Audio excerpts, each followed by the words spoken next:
먹방 많이 보시는 분들 조심하셔야겠습니다. 영국의 학술 출판사 네이처지 아시죠? 여기 산하의 저널 바이오메드 센터, 영어로 BMC의 연구 결과에 따르면 먹방을 보는 사람의 우울 정도는 보지 않는 사람에 비해 최대 2.3배 이상 높은 것으로 나타났습니다. 우리가 별다른 고민 없이 봤던 먹방, 이 먹방이 사실 우울증과 깊은 상관관계가 있다는 사실 놀랍죠? 오늘 이 이야기에 대해서 퇴근길 두 정거장에서 같이 알아보겠습니다. 그럼 열차 출발합니다. 도대체 먹방을 보는 사람의 우울 정도가 얼마나 높은지 먼저 수치를 살펴볼게요. 일단 조사는 20세에서 64세 한국 성인 1210명을 대상으로 진행했고요. 먹방을 주 3회 보는 사람, 주 1, 2회 정도 보는 사람, 주 1회 미만으로 보는 사람, 전혀 보지 않는 사람, 이렇게 4그룹으로 나누었어요. 그리고 이 4그룹을 각각 PHQ-9이라는 우울증 척도 검사를 해보았어요. 그랬더니 전혀 보지 않는 사람의 15% 정도가 우울증 증상이 나왔고요. 주 1회 미만으로 보는 사람도 비슷하게 나왔어요. 그런데 문제는 주 1회 이상 보는 사람인데 주 1, 2회 정도 보는 사람의 21.8%가 우울감을 겪고 있다고 나왔고요. 주 3회 이상 보는 사람은 무려 34%, 전혀 안 보는 집단 대비 2.3배나 높은 우울 수치가 나왔습니다. 여기서 중요하게 생각할 게 있어요. 여러분 이거 아시면은 나중에 자료 같은 것들 보실 때도 도움이 될 만한 이야기인데, 이 연구 결과는 인과관계가 아닙니다. 그러니까 먹방을 많이 보면 우울해진다, 이런 이야기가 아닙니다. 자, 무슨 이야기냐면요,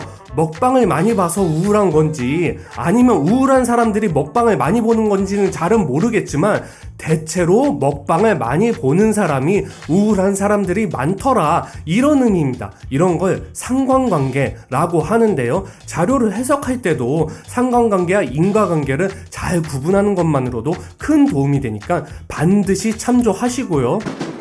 자, 숫자를 살펴보았으니까 이제 이유도 찾아봐야겠죠? 연구진들의 의견은 대체로 이렇습니다. 먹방을 누가 보냐? 주로 혼밥하는 사람들이 많이 본다. 혼밥을 하는 사람들은 외로운 사람들의 가능성이 높다. 그래서 외로운 사람들, 우울감을 겪기 쉬운 사람들이 먹방을 더 많이 볼 수 있다. 이런 의견이 주류로 하나 제시되었고요. 또 다른 의견으로는 먹방 자체가 쾌락적 허기, 섭식 충동을 자극하고 이를 시청한 후에 폭식을 따라하다 보니 살이 찌거나 죄책감을 느끼게 되고 이 때문에 우울감이 증폭된다, 이런 이유도 있었습니다. 자, 정리하자면 이렇습니다. 먹방을 보는 사람들이 왜 우울합니까? 첫 번째, 원래 우울한 사람들이 혼밥하기 싫으니까 먹방을 보기 때문이다. 두 번째, 먹방을 보고 나서 폭식을 하니까 살이 찌면서 우울해진다. 이렇게 정리할 수 있겠는데요, 별개 의견으로는 먹방 자체가 워낙 고자극 컨텐츠다 보니 충동성이 강한 사람들이 먹방을 더 자주 보게 되고 이 사람들이 평균보다 우울감이 더 높을 수 있다, 이런 의견도 있었습니다. 자, 여러분은 어떠세요? 이 의견들에 동의가 되시나요?